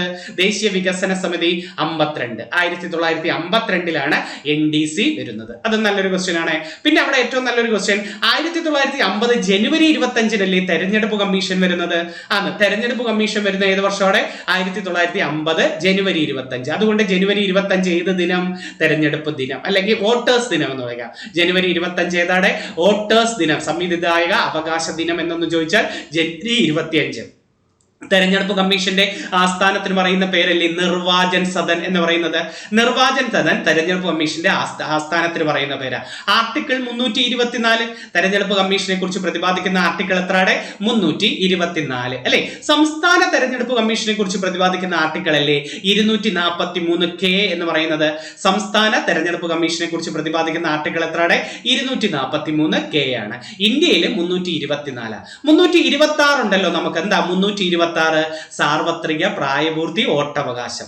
സാർവത്രിക പ്രായപൂർത്തി വോട്ടവകാശത്തെ കുറിച്ച് പ്രതിപാദിക്കുന്ന ആർട്ടിക്കിൾ എത്രയാണ്? അത് 326. നമ്മുടെ വോട്ടിംഗ് പ്രായം 21 വയസ്സിൽ നിന്നും 18 വയസ്സാക്കി കുറച്ച ഭേദഗതി ഏതാണ്? വോട്ടിംഗ് പ്രായം 21 വയസ്സിൽ നിന്നും 18 വയസ്സാക്കി കുറച്ച ഭേദഗതി 1988-ലെ 61-ാം ഭേദഗതി. 88-ലെ 61, 89-ലാണ് നിലവിൽ വരുന്നത്. വോട്ടിംഗ് പ്രായം 18 വയസ്സാക്കിയത് ഏത് വർഷം എന്ന് ചോദിച്ചാൽ 89. പക്ഷെ ഭേദഗതി എന്താണ്? 1988-ലെ 61-ാം ഭേദഗതി. ഏത് പ്രധാനമന്ത്രിയാ? രാജീവ് ഗാന്ധി. രാജീവ് ഗാന്ധിയാണ് വോട്ടിംഗ് പ്രായം 18 വയസ്സാക്കി കുറച്ചത്. ഈ രാജീവ് ഗാന്ധി അല്ലയുടെ കൂറുമാറ്റ നിരോധന നിയമം കൊണ്ടുവന്നത്. ആ കൂറുമാറ്റ നിരോധന നിയമം 1985-ലെ 52-ാം ഭേദഗതി. 1985-ലെ 52-ാം ഭേദഗതിയിലാണ് എന്ത് കൊണ്ടുവരുന്നത്? കൂറുമാറ്റ നിരോധന നിയമം. ആരാ കൊണ്ടുവരുന്നത്? രാജീവ് ഗാന്ധി. ഇന്ത്യയിൽ നവോദയ വിദ്യാലയങ്ങൾ സ്ഥാപിച്ചതും രാജീവ് ഗാന്ധിയാണ്. നവോദയ വിദ്യാലയങ്ങൾ സ്ഥാപിച്ചതും പ്രാഥമിക വിദ്യാഭ്യാസത്തിന് വേണ്ടി ഓപ്പറേഷൻ ബ്ലാക്ക് ബോർഡ് ആരംഭിച്ചതും ആരാണ്? പ്രാഥമിക വിദ്യാഭ്യാസത്തിന് വേണ്ടി ഓപ്പറേഷൻ ബ്ലാക്ക് ബോർഡ് ആരംഭിച്ചതും രാജീവ് ഗാന്ധിയാണ്. നമ്മുടെ പ്രാഥമിക വിദ്യാഭ്യാസം എന്ന് പറയുന്നത് എങ്ങനെയാണ്? നമ്മൾ മൗലിക അവകാശത്തിൽ പറയുന്നുണ്ട്, നിർദ്ദേശക തത്വത്തിൽ പറയുന്നുണ്ട്, മൗലിക കർത്തവ്യത്തിലും പറയുന്നുണ്ട്. ഒന്ന് പറഞ്ഞേ. 6 വയസ്സിനും 14 വയസ്സിനും ഇടയിലുള്ള കുട്ടികൾക്ക് വിദ്യാഭ്യാസം ചെയ്യേണ്ടത് മൗലിക അവകാശമാണെന്ന് പറഞ്ഞത് ഏതാ? 2002-ലെ 86-ാം ഭേദഗതി പ്രകാരം ആർട്ടിക്കിൾ 21A. ഒന്നുകൂടെ, 6 വയസ്സിനും 14 വയസ്സിനും ഇടയിലുള്ള കുട്ടികളുടെ വിദ്യാഭ്യാസം മൗലിക അവകാശമാക്കിയത് ഏതാണ്? 2002-ലെ 86-ാം ഭേദഗതി. ആർട്ടിക്കിളോ? മൗലിക അവകാശത്തിൽ 21A. ഇനി 6 വയസ്സിൽ താഴെയുള്ള കുട്ടികളുടെ വിദ്യാഭ്യാസം ഏതാ? 6 വയസ്സിൽ താഴെയുള്ള കുട്ടികളുടെ വിദ്യാഭ്യാസം അത് നിർദ്ദേശക തത്വത്തിലാണ് കിടക്കുന്നത്. ഡയറക്റ്റീവ് പ്രിൻസിപ്പിൾ ആർട്ടിക്കിൾ 45-ലാണ്. ആർട്ടിക്കിൾ 45-ലാണ് 6 വയസ്സിൽ താഴെയുള്ള കുട്ടികളുടെ വിദ്യാഭ്യാസവും സംരക്ഷണവും കിടക്കുന്നത്. ഇനി 6 വയസ്സിനും 14 വയസ്സിനും ഇടയിലുള്ള കുട്ടികളുടെ വിദ്യാഭ്യാസം ചെയ്യിക്കേണ്ടത് രക്ഷിതാവിന്റെ കടമയാണെന്ന് പറഞ്ഞത്. രക്ഷിതാവിന്റെ കടമയാണെന്ന് പറഞ്ഞത് മൗലിക കർത്തവ്യത്തിലല്ലേ? ആണ്. മൗലിക കർത്തവ്യങ്ങൾ ഏതാ? 51A. 51A. മൗലിക കർത്തവ്യങ്ങൾ ഏതാണ്? 51A. ഏത് രാജ്യത്ത് നിന്നാ കടമെടുത്തത്? മൗലിക കർത്തവ്യങ്ങൾ ഇന്ത്യ കടമെടുത്തത് ഏത് രാജ്യത്ത് നിന്നാ? റഷ്യയിൽ നിന്നാ. മൗലിക കർത്തവ്യങ്ങളും പഞ്ചവത്സര പദ്ധതിയും ആസൂത്രണവും, മൗലിക കർത്തവ്യങ്ങൾ, പഞ്ചവത്സര പദ്ധതി, ആസൂത്രണം, ഇവയൊക്കെ ഇന്ത്യ കടമെടുത്തത് എവിടെ നിന്നാണ്? റഷ്യയിൽ നിന്നാണ് ഇതൊക്കെ കടമെടുത്തത്. ഓക്കെ. അതുപോലെ മൗലിക അവകാശം കടമെടുത്തത് അമേരിക്കയിൽ നിന്നാണ്. ആമുഖം കടമെടുത്തത് അമേരിക്കയിൽ നിന്നാണ്. മൗലിക അവകാശങ്ങളും ആമുഖവും ഒക്കെ കടമെടുത്തത് എവിടെ നിന്നാണ്? അമേരിക്കയിൽ നിന്നാണ്. റിട്ട് കടമെടുത്തത് ബ്രിട്ടനിൽ നിന്നാണ്. റിട്ട്, പാർലമെന്ററി ജനാധിപത്യം, ക്യാബിനറ്റ്. റിട്ട്, പാർലമെന്ററി ജനാധിപത്യം, ക്യാബിനറ്റ്, പൗരത്വം, കേവല ഭൂരിപക്ഷ വ്യവസ്ഥ, first past the post system പറയത്തില്ലേ? First past the post system, കേവല ഭൂരിപക്ഷ വ്യവസ്ഥ, ഇതൊക്കെ ഇന്ത്യ കടമെടുത്തത് ബ്രിട്ടനിൽ നിന്നാണ്. നിർദ്ദേശക തത്വങ്ങൾ കടമെടുത്തത് അയർലൻഡിൽ നിന്നാണ്. നിർദ്ദേശക തത്വങ്ങൾ ഭരണഘടനയിൽ ഉൾപ്പെടുത്തിയ കമ്മിറ്റി അല്ലേ? സപ്രൂ കമ്മിറ്റി. നിർദ്ദേശക തത്വങ്ങൾ ഭരണഘടനയിൽ കൊണ്ടുവന്ന കമ്മിറ്റി ഏതാണ്? സപ്രൂ കമ്മിറ്റി. മൗലിക അവകാശങ്ങൾ ഭരണഘടനയിൽ കൊണ്ടുവന്ന കമ്മിറ്റി സ്വരൺ സിംഗ് കമ്മിറ്റി അല്ലേ? ആണ്. മൗലിക അവകാശങ്ങൾ ഭരണഘടനയിൽ കൊണ്ടുവന്ന കമ്മിറ്റി ഏതാണ്? സ്വരൺ സിംഗ് കമ്മിറ്റിയാണ് അല്ലെ? നമുക്കൊരു ശിവരാമൻ കമ്മിറ്റി ഇല്ലേ? എന്താ ശിവരാമൻ കമ്മിറ്റി? നബാർഡ് രൂപീകരിച്ച കമ്മീഷൻ അല്ലെ? നബാർഡ് രൂപീകരിച്ച കമ്മീഷൻ ഏതാണ്? ശിവരാമൻ കമ്മീഷൻ. എന്നാ നബാർഡ് വന്നത് 1982 ജൂലൈ 12. 1982 ജൂലൈ 12 നബാർഡ് രൂപീകരിച്ചത്. നബാർഡിന്റെ ആസ്ഥാനം മുംബൈ ആണ്. നബാർഡിന്റെ ആസ്ഥാനം എവിടെയെന്ന് ചോദിച്ചാൽ മുംബൈ ആണ്. റിസർവ് ബാങ്ക് രൂപീകരിച്ച കമ്മീഷൻ ഏതാ? റിസർവ് ബാങ്ക് രൂപീകരിച്ച commission Hilton young commission. Reserve bank രൂപീകരിച്ച കമ്മീഷൻ ഏതാണ്? Hilton young commission. 1926 വന്ന ഹിൽട്ടൺ യങ് കമ്മീഷനാണ് 1934 എന്താക്കി മാറ്റുന്നത്? റിസർവ് ബാങ്ക് ആക്ട് കൊണ്ടുവരികയും തൊട്ടടുത്ത വർഷം 1935 ഏപ്രിൽ 1 റിസർവ് ബാങ്ക് നിലവിൽ വരികയും ചെയ്തു. റിസർവ് ബാങ്കിന്റെ ആദ്യത്തെ ആസ്ഥാനം കൊൽക്കത്തയായിരുന്നു കേട്ടോ. റിസർവ് ബാങ്കിന്റെ ആദ്യത്തെ ആസ്ഥാനം ഏതായിരുന്നാണ്? കൊൽക്കത്ത. 2 വർഷം കഴിഞ്ഞ് റിസർവ് ബാങ്കിന്റെ ആസ്ഥാനം എങ്ങോട്ടാക്കിയുടെ? മുംബൈയിലോട്ടാക്കി. റിസർവ് ബാങ്കിന്റെ ആസ്ഥാനം മുംബൈ, നബാർഡിന്റെ ആസ്ഥാനം മുംബൈ, SBIയുടെ ആസ്ഥാനം മുംബൈ, സെബിയുടെ ആസ്ഥാനം, SEBI stock exchange security exchange board of India, stock എക്സ്ചേഞ്ചിന്റെ ആസ്ഥാനം എവിടെയെന്ന് ചോദിച്ചാൽ നിങ്ങൾ പറയേണ്ടത് എവിടെയാണ്? മുംബൈ ആണ് അല്ലെ? ഇന്ത്യയുടെ പരുത്തി തുറമുഖം എന്നാണ് മുംബൈ വിളിക്കുന്നത്. ഇന്ത്യയുടെ കോട്ടണോപോളിസ്, ഇന്ത്യയുടെ പരുത്തി തുറമുഖം, ഏറ്റവും വലിയ തുറമുഖം, ഇന്ത്യയിലെ ഏറ്റവും വലിയ തുറമുഖം എന്നും ഇന്ത്യയുടെ പരുത്തി തുറമുഖം എന്നും ഇന്ത്യയിലെ ഇന്ത്യയുടെ കോട്ടണോപോളിസ് എന്നും 7 ദ്വീപുകളുടെ നഗരം എന്ന് വിളിക്കുന്നത് മുംബൈ ആണ്. 7 ദ്വീപുകളുടെ നഗരം എന്ന് വിളിക്കുന്നത് ഏതാണ്? മുംബൈ ആണ്. കുഴപ്പമില്ലായിരുന്നല്ലോ. കൊച്ചു റിവിഷൻ ഒന്ന് ചെവിയിലേക്ക് കയറ്റിയതാണ്. ബേസിക് ക്വസ്റ്റ്യൻ ആണ് ഞാൻ എല്ലാം പറഞ്ഞത്. എന്നാൽ ഈ ബേസിക് ക്വസ്റ്റ്യൻ നിങ്ങൾക്ക് പഠിക്കുമ്പോഴേ, നിങ്ങൾ പഠിച്ചു തീർന്നതിന് ശേഷം ഉള്ളവർക്ക് കേൾക്കുമ്പോൾ കണക്റ്റഡ് ആയിട്ട് പോകുന്നില്ലേ? ഓക്കെ, ഇന്നത്തെ ഏറ്റവും പ്രധാനപ്പെട്ട ഹോട്ട് ടോപ്പിക്സുകൾ ഏതൊക്കെയാണ് നോക്കാം. നോക്കിയേ, ഹോട്ട് ടോപ്പിക്സ് ISROയും അനുബന്ധ സ്ഥാപനങ്ങളും ആസ്ഥാനം വർഷം. അതിൽ നിന്ന് ഒരു ചോദ്യം ഉറപ്പാണ്. പിന്നെ സൂപ്പർ കമ്പ്യൂട്ടർ എനിക്ക് പ്രതീക്ഷിക്കാൻ പറ്റിയ, ഞാൻ ഇപ്പോൾ ഒരു 3-4 ഡിഗ്രി ലെവൽ ചോദ്യം നോക്കിയപ്പോൾ സൂപ്പർ കമ്പ്യൂട്ടറിനെ കുറിച്ച് ചോദിക്കുന്നു. പിന്നെ ഈ അടുത്ത കാലത്ത് first blind women's 2020 world cup 2025 India ജയിച്ചായിരുന്നു. അതുകൊണ്ട് ചിലപ്പോൾ ഒരു ചോദ്യം വരാം. പിന്നെ പൊതുവേ ഒരു ട്രെൻഡിങ് സ്പോർട്സിൽ കാണുന്ന ഒരു ചോദ്യം എന്താണോ? Olympics, Asian games, Commonwealth games, ദേശീയ ഗെയിംസ്, ഇതിലെ മെഡലുകളെ കുറിച്ച്. ഇത് എല്ലാം ഒന്നും എഴുതാൻ സ്പോർട്സ് സാറുമാർ എഴുതരും. ഞാനിത് ട്രെൻഡിങ് ചോദ്യങ്ങളിൽ കണ്ടതിൽ കൂടുതൽ ഒളിമ്പിക്സ് മെഡൽ, അതുകൊണ്ട് അതങ്ങ് തന്നേ ഉള്ളൂ. അതുപോലെ പടയണി എന്ന കലാരൂപം, പടയണി കൂടിയാട്ടം, ഈ കലാരൂപങ്ങളിൽ കൂടുതൽ കണ്ടത് അതുകൊണ്ട് ഹോട്ട് ടോപ്പിക്സ് ആയി പടയണി, മറ്റേതെല്ലാം വരും. എന്നാലും ആദ്യം ഞാൻ പടയണി എഴുതിയത് നോക്കാം. ISROയുടെ ഏറ്റവും പ്രധാനപ്പെട്ടത് ആദ്യം നമ്മൾ ISROയെ കുറിച്ച് പഠിക്കാം അല്ലെ? ISROയുടെ ആസ്ഥാനം എവിടെയാണ്? ബാംഗ്ലൂരിലെ അന്തരീക്ഷ് ഭവൻ. എന്നാ നിലവിൽ വന്നത്? 1969 ഓഗസ്റ്റ് 15 ISRO നിലവിൽ വന്നത്. 1969 ഓഗസ്റ്റ് 15 ISRO നിലവിൽ വന്നത്. 69 വേറൊരു ചോദ്യം പറഞ്ഞു. 1969 1969 ജൂലൈ 21 മനുഷ്യൻ ആദ്യമായി ചന്ദ്രനിൽ കാലുകുത്തിയത്. 1969 ജൂലൈ 21 അമേരിക്കക്കാരനായ നീൽ ആംസ്ട്രോങ് അല്ലെ? നീൽ ആംസ്ട്രോങ് മനുഷ്യൻ ആദ്യമായി ചന്ദ്രനിൽ കാലുകുത്തിയ വർഷം എന്താണ്? 1969 ജൂലൈ 21. അതുകൊണ്ട് ചാന്ദ്ര ദിനം എന്നൊന്ന് ചോദിച്ചാൽ ജൂലൈ 21 പറയണം കേട്ടോ. ചാന്ദ്ര ദിനം എന്താണ്? ജൂലൈ 21. ജൂൺ 21 ഏത് ദിനമാണ്? ജൂൺ 21 അത് യോഗാ ദിനമാണ്. ജൂൺ 21 ഏത് ദിനമാണ്? യോഗാ ദിനം. മെയ് 21 ഏത് ദിനമായി? മെയ് 21 എവറസ്റ്റ് ദിനം. മെയ് 21 ഏത് ദിനമാണ്? എവറസ്റ്റ് ദിനം. ഇന്ത്യ ലോകത്ത് ആദ്യമായി എവറസ്റ്റ് കീഴടക്കിയത് 1953 മെയ് 21. അതുകൊണ്ടാണ് മെയ് 21 എവറസ്റ്റ് ദിനമായിട്ട് പറയുന്നത്. അപ്പൊ ലോകത്ത് ആദ്യമായി എവറസ്റ്റ് കീഴടക്കിയ വർഷം എന്നാണ്? 1953 മെയ് 21. ടെൻസിംഗ് നോർഗയും എഡ്മണ്ട് ഹിലാരിയും ആദ്യമായി എവറസ്റ്റ് കീഴടക്കിയത് അവരല്ലേ? ടെൻസിംഗ് നോർഗയും എഡ്മണ്ട് ഹിലാരിയുമാണ്. ഓക്കെ, അപ്പം 1969 രണ്ടെണ്ണം പഠിച്ചു. ഏതൊക്കെയാ? ISRO വന്നത് 69. അതുപോലെ മനുഷ്യൻ ആദ്യമായി ചന്ദ്രനിൽ കാലുകുത്തിയതും 69. അതുപോലെ 69 KSFE വന്നത്. KSFE അല്ലെ? KSFE നമുക്ക് KCB ഉണ്ട്, KSRTC ഉണ്ട്, KSFE ഉണ്ട്, KMML ഉണ്ട്. അതിൽ KSFE വന്ന വർഷം Kerala state financial enterprises KSFE വന്നത് 69. KSFEയുടെ ആസ്ഥാനം തൃശ്ശൂർ ഭദ്രതാ ഭവൻ എന്നാണ് വിളിക്കുന്നത് കേട്ടോ.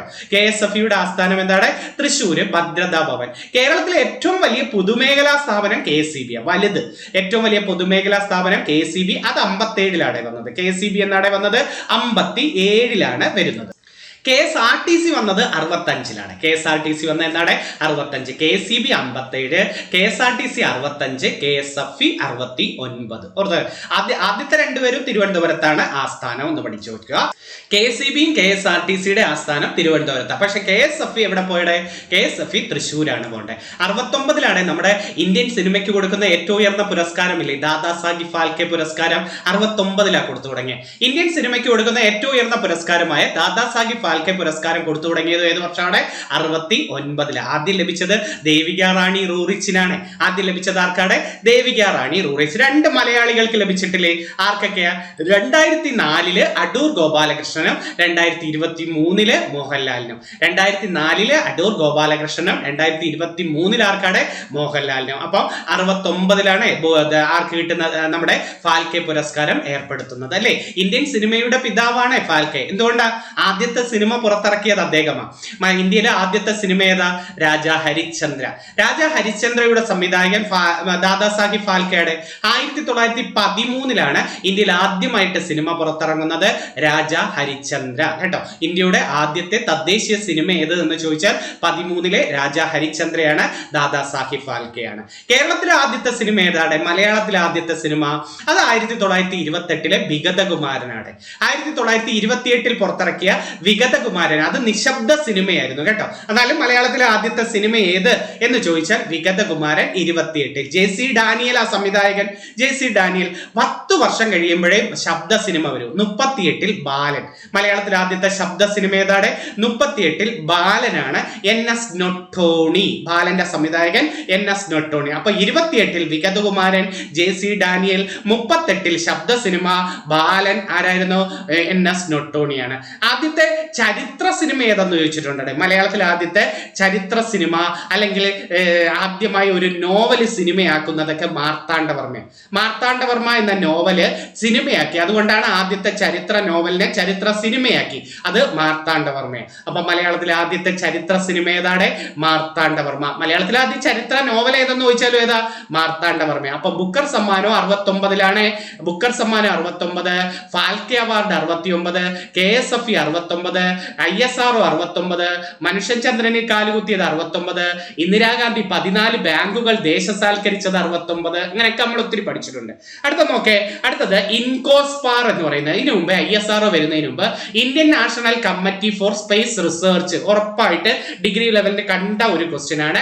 ഇന്ത്യൻ ബഹിരാകാശ ഗവേഷണ പദ്ധതിക്ക് തുടക്കം കുറിച്ച കമ്മിറ്റിയുടെ പേരാണ് ഇൻകോസ്പാർ.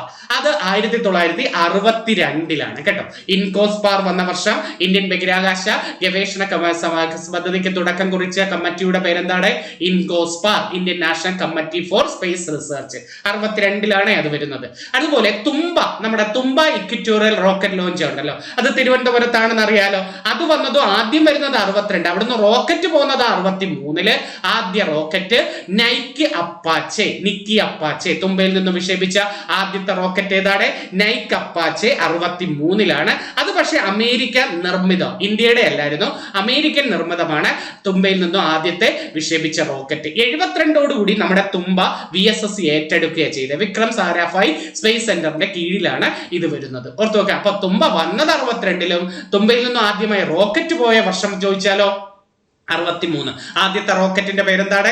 നിക്കി അപ്പാച്ചെ അല്ലെങ്കിൽ നൈക്ക് അപ്പാച്ചെ. അടുത്തത് നമ്മുടെ ISR നമ്മുടെ Satish Dhawan space centre. Satish Dhawan space centre സ്ഥിതി ചെയ്യുന്നത് ശ്രീഹരിക്കോട്ടയിലല്ലേ, ആന്ധ്രാപ്രദേശിലെ പുലിക്കെട്ട് തടാകത്തിലെ നെല്ലൂർ ജില്ല. അങ്ങനെയൊക്കെ പഠിച്ചു നോക്കണേ. പുലിക്കെട്ട് തടാകത്തിലെ നെല്ലൂർ ജില്ലയിൽ ഇന്ത്യയുടെ ഉപഗ്രഹ വിക്ഷേപണ കേന്ദ്രം എന്ന് അറിയപ്പെടുന്നത് ശ്രീഹരിക്കോട്ടയിലാണ് ഇത് സ്ഥിതി ചെയ്യുന്നത്. 71-ലാണ് വരുന്നത്. അപ്പൊ നിങ്ങളോട് ശ്രീഹരിക്കോട്ട സ്പേസ് സെന്റർ സ്ഥിതി ചെയ്യുന്നത് ആന്ധ്രാപ്രദേശിലാണെന്ന് അറിയാം. ഏത് വർഷമാണ് വന്നത്? 71-ല്. ആരുടെ പേരിലാ? സതീഷ് ധവാന്റെ പേരിലാണ്. ഏത് തടാകത്തിലാണ്? പുലിക്കെട്ട് തടാകത്തിലാണ്. ഓക്കെ. ഇനി ഏറ്റവും കൂടുതൽ ചോദിക്കുന്നതാണ് physical research laboratory. Cradle of space science in India. Cradle of space science in India physical research laboratory അഹമ്മദാബാദിലാണ്. 1947-ലാണ് ഇത് വരുന്നത്. അപ്പൊ physical research laboratory cradle of space science in India എവിടെയാണ്? അഹമ്മദാബാദ് 47-ലാണ്. നാഷണൽ റിമോട്ട് സെൻസിംഗ് സെന്റർ ഹൈദരാബാദിലാണ്. National remote sensing centre സ്ഥിതി ചെയ്യുന്നത് എവിടെയാണ്? ഹൈദരാബാദ്. അത് 74 വരുന്നത്. അപ്പൊ ഫിസിക്കൽ റിസർച്ച് ലബോറട്ടറി ഏതാണ്? Cradle of space science in India physical എന്നറിയപ്പെടുന്നത് ഫിസിക്കൽ റിസർച്ച് ലബോറട്ടറിയാണ്. അത് അഹമ്മദാബാദിൽ 47 വരുന്നുണ്ട്. ഇന്ത്യയിൽ അടുത്ത നല്ലൊരു point, national remote sensing centre സ്ഥിതി ചെയ്യുന്നത്, നമുക്ക് 2 റിമോട്ട് സെൻസിംഗ് സെന്റർ വരും. National remote sensing centre Hyderabad 74 Andrés കോർപ്പറേഷന്റെ ആസ്ഥാനം എവിടെയെന്ന് ചോദിച്ചിട്ടുണ്ട്. ISROയുടെ വാണിജ്യ വിഭാഗം അറിയപ്പെടുന്നതാണ് ആൻഡ്രിസ് കോർപ്പറേഷൻ. ഇത് ബാംഗ്ലൂർ തന്നെയാണ്. 92 കൂടിയാ വരുന്നത്. സ്പേസ് ആപ്ലിക്കേഷൻ സെന്റർ അഹമ്മദാബാദിൽ 72 വരുന്നത്. അപ്പൊ ആൻഡ്രിസ് കോർപ്പറേഷൻ ബാംഗ്ലൂരിൽ 92, സ്പേസ് ആപ്ലിക്കേഷൻ സെന്റർ അഹമ്മദാബാദിൽ 72 വരുന്നത്.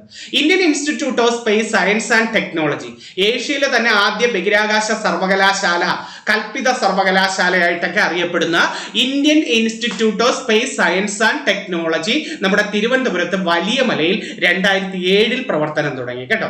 Indian institute of space science and technology, ഏഷ്യയിലെ ആദ്യത്തെ ബഹിരാകാശ സർവകലാശാല എന്നൊക്കെ അറിയപ്പെടുന്നത് ഏതാണ്? തിരുവനന്തപുരം വലിയ മലയിലാണ്. അടുത്തത് human space flight centre Bangalore. ISROയുടെ സാറ്റലൈറ്റ് സെന്റർ ബാംഗ്ലൂര്.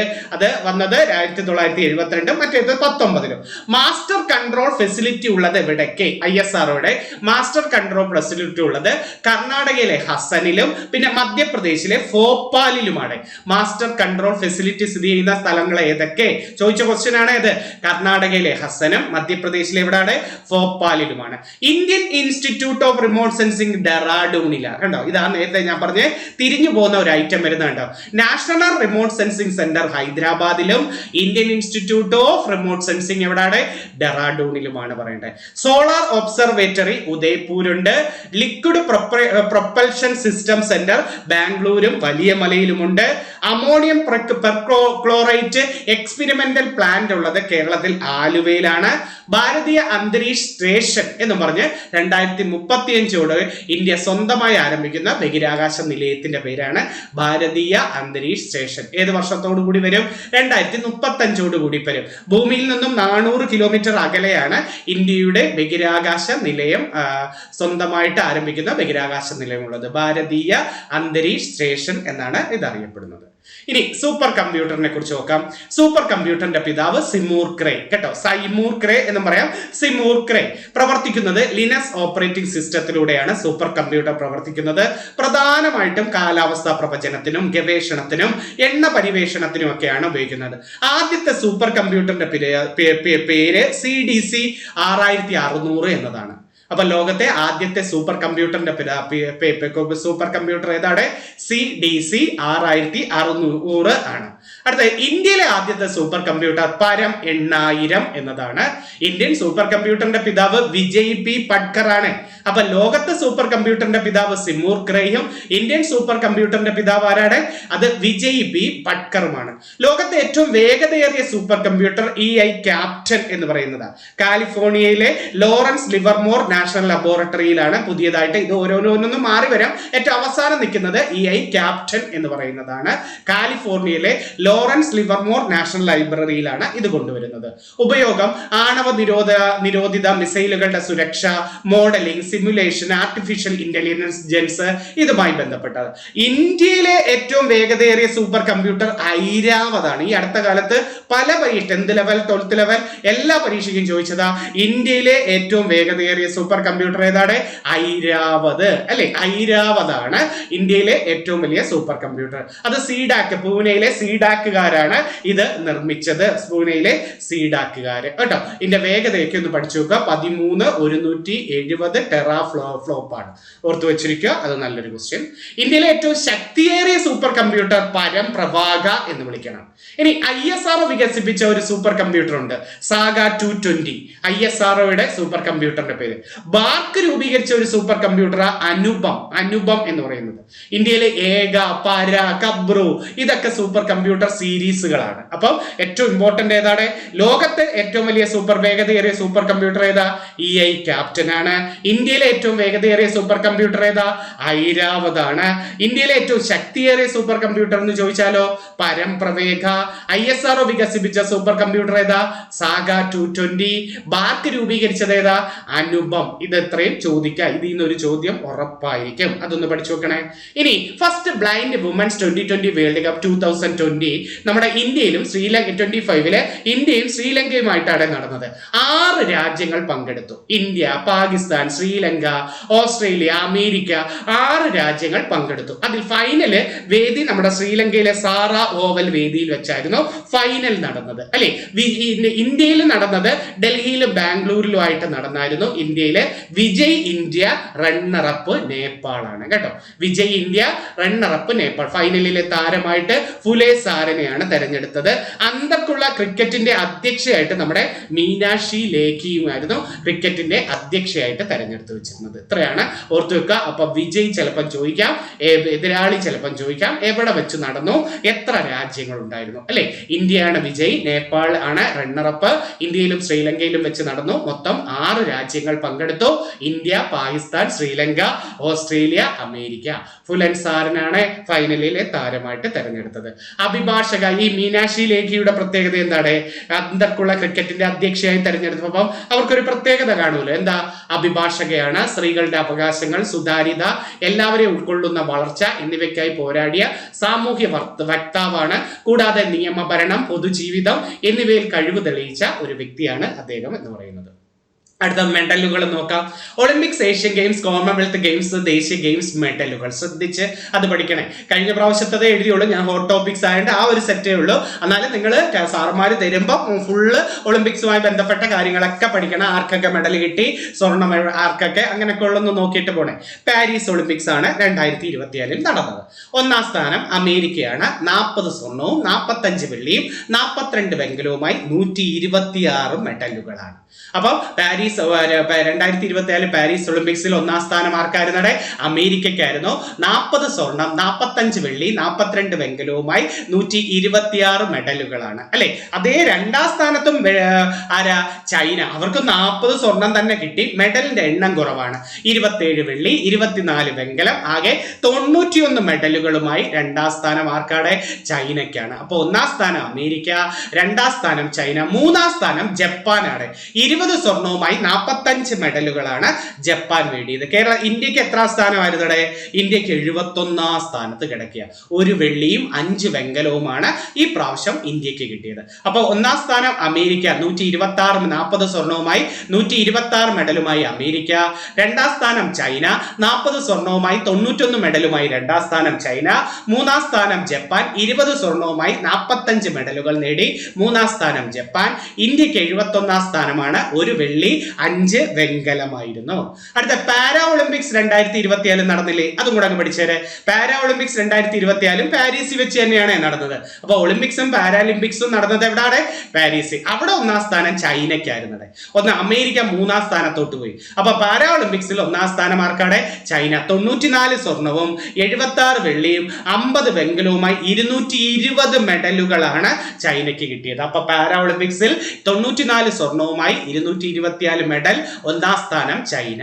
2ാം സ്ഥാനം ബ്രിട്ടന് വന്നു. ബ്രിട്ടൻ 49 സ്വർണം, 44 വെള്ളി, 31 വെങ്കലവുമായി ആകെ 124 മെഡലുകളുമായി 2ാം സ്ഥാനം ആർക്ക് പോയത്? ബ്രിട്ടന് പോയി. 3ാം സ്ഥാനം അമേരിക്ക 36 സ്വർണവുമായി 105 മെഡലുകളാണ് അമേരിക്ക. അപ്പൊ പാരാലിമ്പിക്സിൽ പാരീസിൽ വെച്ച പാരാലിമ്പിക്സിൽ ആദ്യം 3 സ്ഥാനക്കാർ ആരൊക്കെ? 94 സ്വർണവുമായി 224 മെഡലുകൾ നേടി ചൈന. 2ാം സ്ഥാനം 49 സ്വർണവുമായി 124 മെഡൽ നേടി ബ്രിട്ടൻ. 3ാം സ്ഥാനം 36 സ്വർണവുമായി 105 മെഡലുകൾ നേടി 3ാം സ്ഥാനം അമേരിക്കയായിരുന്നു. ഇന്ത്യയുടെ സ്ഥാനം 18. ശ്രദ്ധിച്ചോണേ, പാരാ ഒളിമ്പിക്സിൽ ഇന്ത്യയുടെ സ്ഥാനം എത്രയാണ്? 18. 7 സ്വർണം, 9 വെള്ളി, 13 വെങ്കലവുമായി ആകെ 29 മെഡലുകൾ കിട്ടി. 7 സ്വർണം, 9 വെള്ളി, 13 വെങ്കലവുമായി എത്രയാണ്? 29 മെഡലുകൾ. അത് പഠിച്ചേ. അപ്പൊ ഒളിമ്പിക്സ് നമ്മൾ പഠിച്ചു. ഇനി ശ്രദ്ധിക്കേണ്ട ഒരു കാര്യം, അടുത്തത് ഏഷ്യൻ ഗെയിംസ് നമുക്ക് നോക്കാം. ഏഷ്യൻ ഗെയിംസ് 2022 അവസാനിച്ചത്. ചൈനയിലെ ഹാങ്ഷൂവിൽ വെച്ചായിരുന്നു ഏഷ്യൻ ഗെയിംസ് നടന്നത്. 1ാം സ്ഥാനം ചൈനയ്ക്കാണ് കേട്ടോ. 1ാം സ്ഥാനം ചൈനയ്ക്ക് 201 സ്വർണവും 111 വെള്ളിയും 71 മെഡലുമായി 383 മെഡലാണ് ചൈന മേടിച്ചത്. 201 സ്വർണവും 111 വെള്ളിയും 71 വെങ്കലവുമായി 383 മെഡലുകൾ നേടി. 2ാം സ്ഥാനം ജപ്പാനാണ്. 52 സ്വർണം, 67 വെള്ളി, 69 വെങ്കലവുമായി 188 മെഡലുകൾ. 52 സ്വർണം, 67 വെള്ളി, 69 വെങ്കലവുമായി 188 മെഡലുകൾ. മൂന്നാം സ്ഥാനം ദക്ഷിണ കൊറിയയാണ്. മൂന്നാം സ്ഥാനം ഏതാണ്? ദക്ഷിണ കൊറിയ. 42 സ്വർണവും 59 വെള്ളി, 89 വെങ്കലവുമായി 190 മെഡലുകളാണ് ആർക്ക് കിട്ടുന്നത്? നമ്മുടെ ദക്ഷിണ കൊറിയ. അപ്പം ഏഷ്യൻ ഗെയിംസിൽ 3 സ്ഥാനക്കാരൊക്കെയാ? ഒന്നാം സ്ഥാനം ചൈന, രണ്ടാം സ്ഥാനം ജപ്പാൻ, മൂന്നാം സ്ഥാനം ദക്ഷിണ കൊറിയ. 4ാം സ്ഥാനത്ത് നമ്മുടെ ഇന്ത്യ വന്നടെ. ഇന്ത്യ 4ാം സ്ഥാനം, 28 സ്വർണവും 38 വെള്ളിയും 41 വെങ്കലവും. 28 സ്വർണം, 38 വെള്ളി, 41 വെങ്കലവുമായി 107 മെഡലുകൾ ഇപ്രാവശ്യം നമ്മുടെ ഇന്ത്യക്ക് 4ാം സ്ഥാനത്താണ് ഇന്ത്യ വന്നത് കേട്ടോ. അടുത്ത കോമൺവെൽത്ത് ഗെയിംസ് 2022 മെഡലുകൾ നടന്നത് ഇംഗ്ലണ്ടിലെ ബർമിംഗ്ഹാമിൽ വെച്ചാണ് 2022 കോമൺവെൽത്ത് ഗെയിംസ് നടന്നത്. ഒന്നാം സ്ഥാനം ഓസ്ട്രേലിയയുടെ കോമൺവെൽത്തിൽ. അപ്പൊ ഏഷ്യൻ ഗെയിംസിൽ ഒന്നാം സ്ഥാനം ആർക്കായിരുന്നു? ഏഷ്യൻ ഗെയിംസിൽ അമേരിക്ക, അല്ല ഒളിമ്പിക്സിൽ ഒന്നാം സ്ഥാനം ആർക്കാ? അമേരിക്ക. പാരാ ഒളിമ്പിക്സിൽ ഒന്നാം സ്ഥാനം ചൈന. ഏഷ്യൻ ഗെയിംസിൽ ഒന്നാം സ്ഥാനം ചൈന. കോമൺവെൽത്ത് ഗെയിംസിൽ ഒന്നാം സ്ഥാനം ഇംഗ്ലണ്ടിലെ ബർമിംഗ്ഹാമിൽ വെച്ചാണ് നടന്നത്. ഒന്നാം സ്ഥാനം ഓസ്ട്രേലിയയാണ്. 67 സ്വർണവും 57 വെള്ളിയും 54 വെങ്കലവുമായി 178 മെഡലുകളാണ് ഓസ്ട്രേലിയ നേടിയത്. രണ്ടാം സ്ഥാനം ഇംഗ്ലണ്ടിനും 3ാം സ്ഥാനം കാനഡയ്ക്കും ഉണ്ട്. രണ്ടാം സ്ഥാനം ഇംഗ്ലണ്ടിനും 3ാം സ്ഥാനം ഏതാണ്? കാനഡയ്ക്കുമാണ് ഉള്ളത്. ഇന്ത്യക്ക് 4ാം സ്ഥാനത്ത് തന്നെയാണ്. 22 സ്വർണവും 16 വെങ്കലവും വെള്ളിയും 23 വെങ്കലവുമായി 61 മെഡലുകൾ അല്ലെ. ഏഷ്യൻ ഗെയിംസിലും കോമൺവെൽത്ത് ഗെയിംസിലും ഇന്ത്യ 4ാം സ്ഥാനത്താണ്. ഇനി നമ്മുടെ ഇന്ത്യയിലെ ദേശീയ ഗെയിംസിനെ കുറിച്ച് പറയാം. 2025 ദേശീയ ഗെയിംസ് ഉത്തരാഖണ്ഡിലാണ് നടന്നത്. 38ാമത്തെ ദേശീയ ഗെയിംസ് ആണ് നടന്നത്. ഒന്നാം സ്ഥാനം സർവീസസിനായിരുന്നു. 68 സ്വർണവുമായി 121 മെഡലുകൾ നേടി. അപ്പൊ ദേശീയ ഗെയിംസ് 2025 നടന്നത് എവിടെ വെച്ചടെ? ഉത്തരാഖണ്ഡിൽ. വിജയി ആരാടെ? സർവീസസ്. 121 മെഡലുകളാണ്. അടുത്ത രണ്ടാം സ്ഥാനം മഹാരാഷ്ട്ര, 54 മെഡലുകളുമായി സ്വർണവുമായി 201 മെഡലുകൾ. മൂന്നാം സ്ഥാനം ഹരിയാന, 48 സ്വർണവുമായി 153 മെഡലുകൾ. കേരളത്തിന്റെ സ്ഥാനം 8ാം സ്ഥാനത്ത് പോയി. കേരളം 8ാം സ്ഥാനത്താണ്. 13 സ്വർണം, 17 വെള്ളി, 24 വെങ്കലവുമായി 54 മെഡലുകളെ കേരളത്തിൽ കിട്ടിയുള്ളൂ. അപ്പം ദേശീയ ഗെയിംസിൽ കേരളത്തിന്റെ സ്ഥാനം എത്രയാണ്? 8ാം സ്ഥാനം.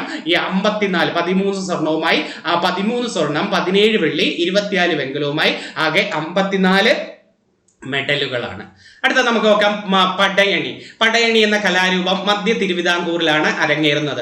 മധ്യ തിരുവിതാംകൂറിലെ ഭദ്രകാളി ക്ഷേത്രങ്ങളിൽ നടക്കുന്ന ഒരു കലാരൂപമാണ് പടയണി എന്ന് വിളിക്കുന്നത്. പടയണിക്ക് ഉപയോഗിക്കുന്ന വാദ്യം ഏതാ?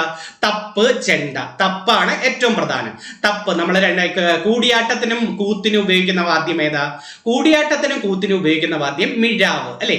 സോപാന സംഗീതത്തിന് ഉപയോഗിക്കുന്നത് ഇടയ്ക്ക. കൂടിയാട്ടത്തിനും കൂത്തിനും മിഴാവ്, സോപാന സംഗീതത്തിന് ഉപയോഗിക്കുന്നത് ഇടയ്ക്ക, പടയണിക്ക് ഉപയോഗിക്കുന്നത് തപ്പ്. പടയണിയുടെ ആദ്യ ചടങ്ങിനെ ചൂട്ടുവയ്പ്പെന്നും പ്രധാന ചടങ്ങിനെ കാച്ചികൊട്ട് എന്നുമാണ് വിളിക്കുന്നത്. കാച്ചികെട്ട് കേട്ടോ, കാച്ചികൊട്ട് എന്നാണ് പറയുക. അപ്പൊ പടയണിയിലെ ആദ്യ ചടങ്ങിനെ ചൂട്ടുവയ്പ്പെന്നും പ്രധാന ചടങ്ങേതാണ് കാച്ചികൊട്ട് എന്ന് വിളിക്കുന്നത്. ദാരികൻ എന്ന് പറയുന്ന ഒരു രാക്ഷസനെ വധിച്ച ശേഷം ഉഗ്രഭാവത്തിൽ നിലകൊള്ളുന്ന ഭദ്രകാളിയെ പ്രീതിപ്പെടുത്താനായുള്ള പ്രതീകാത്മക പ്രവർത്തനം അവതരിപ്പിക്കുന്ന കലാരൂപമാണ് ഏതാ? നമ്മുടെ പടയണി. അതിൽ ഒത്തിരി കോലങ്ങളുണ്ട്. ഭൈരവിക്കോലം, ഭൈരവിക്കോലം ചോദിച്ചിട്ടുണ്ട്. ഭൈരവിക്കോലം, ഗണപതിക്കോലം, മറുതാക്കോലം, മാടൻ കോലം, യക്ഷിക്കോലം, ഇതൊക്കെ പടയണിയിലെ പ്രധാനപ്പെട്ട കോലങ്ങളാണ്. കളത്തിൽ ആദ്യമായി ഇറങ്ങുന്ന കോലം ഗണപതി കോലം. ഗണപതിക്ക് വെച്ചിട്ടാണ് പോകുന്നതെന്ന് പറയില്ലേ. കളത്തിൽ ആദ്യമായി ഇറങ്ങുന്ന കോലം ചോദിച്ചാൽ ഗണപതി കോലം. പക്ഷെ ഏറ്റവും പ്രധാന കോലം ഏത്, അല്ലെങ്കിൽ ഏറ്റവും വലിയ കോലം ഏത്? അത് ഭൈരവിക്കോലമാണ് പറയേണ്ടത്. ഏറ്റവും വലിയ കോലം ഏതാണ്? ഭൈരവിക്കോലം. 7 മുതൽ 28 ദിവസം വരെയാണ് ഭൈരവിക്കോലം ഈ പടയണി അവതരിപ്പിക്കുന്നത്. ഇനി ആലപ്പുഴ ജില്ലയിൽ ഒരു പടയണിയുണ്ട്, നീലമ്പേരൂർ പടയണി. അപ്പൊ സാധാ പടയണി എവിടെയെന്ന് വെച്ചാൽ കടമനിട്ട ഓതറ, അത് നമ്മൾ എഴുതിയില്ലെന്നു അല്ലേ. കടമനിട്ട ഓതറ പത്തനംതിട്ട ജില്ലയിലെ കടമനിട്ട ഓതറ എന്നീ പ്രദേശങ്ങളിൽ കണ്ടുവരുന്ന കലാരൂപമാണ് പടയണി. പക്ഷെ നീലമ്പേരൂർ പടയണി എവിടെയെന്ന് വെച്ചാൽ ആലപ്പുഴ ജില്ലയിലാണ്. നീലമ്പേരൂർ ഒരു സ്ഥലമാണ്. അത് 16 ദിവസം നീണ്ടു നിൽക്കത്തതേയുള്ളൂ. നീലമ്പേരൂർ പടയണി എന്ന് ചോദിച്ചാൽ എവിടെ എഴുതാവൂ? ആലപ്പുഴയിലാണ്. നമ്മുടെ ഓണനാളിലാണ്, ചിങ്ങമാസത്തിലെ തിരുവോണം കഴിഞ്ഞുള്ള അവിട്ട നാളിലാണ് ഇത് ആരംഭിക്കുന്നത്. ഏതാ? നീലമ്പേരൂർ പടയണി. നമ്മുടെ ചൈനീസ് സഞ്ചാരിയായ ഫാഗിയാനിലെ ഫാഗിയാന്റെ പുസ്തകത്തിലൊക്കെ ഈ നീലംപേരൂർ പടയണിയെ കുറിച്ച് പ്രതിപാദിക്കുന്നുണ്ട്. ഫാഗിയാന്റെ പുസ്തകത്തിൽ നീലംപേരൂർ പടയണിയെ കുറിച്ചൊക്കെ നമ്മൾ പ്രതിപാദിക്കുന്നുണ്ട്. ഓക്കെ, അപ്പൊ പടയണിയെ കുറിച്ച് ഈ പടയണി നമ്മുടെ കടമറ്റ രാമകൃഷ്ണനൊക്കെ ഉണ്ടല്ലോ, അദ്ദേഹമൊക്കെ പ്രശസ്തമാണ് ഈ കലാരൂപവുമായി ബന്ധപ്പെട്ടത്. അപ്പം പടയണിക്ക് ഉപയോഗിക്കുന്ന വാദ്യം തപ്പ്, കൂടിയാട്ടത്തിന് ഉപയോഗിക്കുന്ന വാദ്യം ഏതാണ്? മിഴാവ്. കൂടിയാട്ടത്തിന്റെ കുലപതി ആരാ? അമ്മന്നൂർ മാധവ ചാക്യാർ അല്ലെ.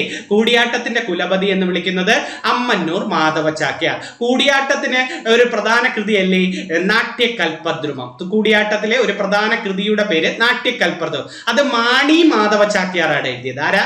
മാണി മാധവ ചാക്യാർ. അപ്പൊ കൂടിയാട്ടത്തിന്റെ കുലപതി ആരാ? അമ്മന്നൂർ മാധവ ചാക്യാർ.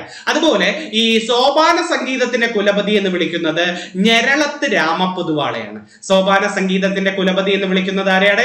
ഞെരളത്ത് രാമപൊതുവാൾ. കേരള നടനം ആരാ കൊണ്ടുവരുന്നത്? കേരള നടനത്തിന്റെ പിതാവ് ഗുരു ഗോപിനാഥ്. കേരള നടനത്തിന്റെ പിതാവ് ആരാണ്? ഗുരു ഗോപിനാഥ്. എവിടെ ആസ്ഥാനം? വട്ടിയൂർക്കാവ്. കേരള നടനത്തിന്റെ ആസ്ഥാനം തിരുവനന്തപുരത്ത് എവിടെയാണ്? വട്ടിയൂർക്കാവ്. ആരാ കൊണ്ടുവരുന്നത്? ഗുരു ഗോപിനാഥ്. പാവങ്ങളുടെ കഥകളി എന്ന് വിളിക്കുന്നത് ഓട്ടംതുള്ളലല്ലേ? ആണ്. പാവങ്ങളുടെ കഥകളി ഏതാണ്? ഓട്ടംതുള്ളലാണ് അല്ലെ. ഓട്ടംതുള്ളൽ ആദ്യമായി അവതരിപ്പിച്ചത് കുഞ്ചൻ നമ്പ്യാരല്ലേ. കുഞ്ചൻ നമ്പ്യാരുടെ ആദ്യത്തെ ഓട്ടംതുള്ളൽ കൃതിയാണ് കല്യാണ സൗഗന്ധികം. കുഞ്ചൻ നമ്പ്യാരുടെ ആദ്യത്തെ തുള്ളൽ കൃതി ഏതെന്ന് ചോദിച്ചാൽ കല്യാണ സൗഗന്ധികം. ഇത് അവതരിപ്പിച്ചത് അമ്പലപ്പുഴ ശ്രീകൃഷ്ണ സ്വാമി ക്ഷേത്രത്തിലാണ്. കല്യാണ സൗഗന്ധികം ഓട്ടംതുള്ളൽ അവതരിപ്പിച്ചത് എവിടെയാണ്? അമ്പലപ്പുഴ ശ്രീകൃഷ്ണ സ്വാമി ക്ഷേത്രത്തിലാണ്. കുഞ്ചൻ നമ്പ്യാർ മലയാളത്തിന്റെ ജനകീയ കവി, കവിത ചാട്ടവാറാക്കിയ കവി. മലയാളത്തിന്റെ ജനകീയ കവി എന്നും കവിത ചാട്ടവാറാക്കിയ കവി എന്ന് വിളിക്കുന്നതൊക്കെ ആരെയാണ്? നമ്മുടെ കുഞ്ചൻ നമ്പ്യാരെയാണ് കേട്ടോ. കുഞ്ചൻ നമ്പ്യാർ മോഹിനിയാട്ടത്തെ കുറിച്ച് എഴുതിയ പ്രശസ്ത കൃതിയാ ഘോഷയാത്ര. കുഞ്ചൻ നമ്പ്യാർ മോഹിനിയാട്ടത്തെ കുറിച്ച് എഴുതിയ കൃതിയുടെ പേര് ചോദിക്കും, ഘോഷയാത്രയാണ് കേട്ടോ. അപ്പൊ അവിടെ നല്ലൊരു ക്വസ്റ്റ്യൻ ആണ്. അപ്പൊ കുഞ്ചൻ നമ്പ്യാർ ജനിച്ചത് എവിടെ? പാലക്കാട് അല്ലെ. പാലക്കാട് ലക്കിടി പഞ്ചായത്തിലെ കിള്ളിക്കുറിശി മംഗലത്തിലെ കലക്കത്ത് ഭവനം. പാലക്കാട് ലക്കിടി പഞ്ചായത്തിലെ കിള്ളിക്കുറിശി മംഗലത്താണ് അദ്ദേഹം ജനിക്കുന്നത്. കലക്കത്ത് ഭവനം, കിള്ളിക്കുറിശി മംഗലത്തിലെ കലക്കത്ത് ഭവനത്തിലാണ് കുഞ്ചൻ നമ്പ്യാർ ജനിക്കുന്നത്. മെയ് 5 കുഞ്ചൻ ദിനം കേട്ടോ. കുഞ്ചൻ ദിനം എന്നു ചോദിച്ചാൽ മെയ് 5 കേട്ടോ. അപ്പൊ മലയാളത്തിന്റെ ജനകീയ കവി, തുള്ളൽ പ്രസ്ഥാനത്തിന്റെ ഉപജ്ഞാതാവ്, അതുപോലെ കവിത ചാട്ടവാറാക്കിയ കവി എന്നൊക്കെ വിളിച്ചത് ആരെയാണ്? നമ്മുടെ കുഞ്ചൻ നമ്പ്യാരെയാണ്. അതൊക്കെ ഓർത്തു വെച്ചിരിക്കണേ. ഓക്കെ, കുറച്ച് കാര്യങ്ങളെ ഞാൻ പറഞ്ഞോളൂ. 10-31 ടോപ്പിക്കായി ഇതുവരെയുള്ളത് ഒരു ഓർഡറിൽ പഠിച്ചു വെക്കുക. ഇനിയും പരീക്ഷ എടുക്കുന്ന ഓരോ ആഴ്ചയിലും 5 വീതം ഇമ്പോർട്ടന്റും റിവിഷനുമായിട്ടൊക്കെ വരാം. തീർച്ചയായിട്ടും പ്രയോജനപ്പെടും. പിന്നെ നിങ്ങൾ കട്ടയ്ക്ക് പഠിക്കുക. ഞങ്ങളൊക്കെ ഒരു പരിധി ഉണ്ടല്ലോ. എന്നാൽ ഏറ്റവും പ്രധാനപ്പെട്ടത് നിങ്ങളെ ചെവി കേൾക്കാൻ എപ്പോഴെങ്കിലും ഫ്രീ കിട്ടുന്ന സമയത്ത്, അടുക്കളയിൽ ജോലി ചെയ്യുമ്പോഴോ അല്ലെങ്കിൽ യാത്രകൾ ചെയ്യുമ്പോഴോ ഉറങ്ങാൻ നേരത്തോ ഒക്കെ ഇച്ചിരി നേരം ചാരി വെച്ച് ഒരു റിവിഷൻ പോലെ കേൾക്കുക. ഓക്കെ, ഒത്തിരി നല്ലൊരു ടോപ്പിക്കുമായിട്ട് അടുത്ത ആഴ്ച തന്നെ വീണ്ടും കാണാം. നന്ദി, നമസ്കാരം.